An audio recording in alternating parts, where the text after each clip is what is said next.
Assalomu alaykum yig'ilishimiz qatnashchilari.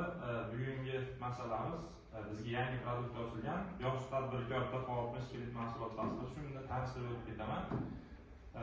Mijoz segmenti bunda mikro biznes subyektlari, yillik aylanmasi 1 milliard so'mgacha bo'lgan tadbirkorlik subyektlari, kichik biznes subyektlari yillik aylanmasi 1 milliard 10 milliard so'mgacha bo'lgan tadbirkorlik subyektlari. Hop.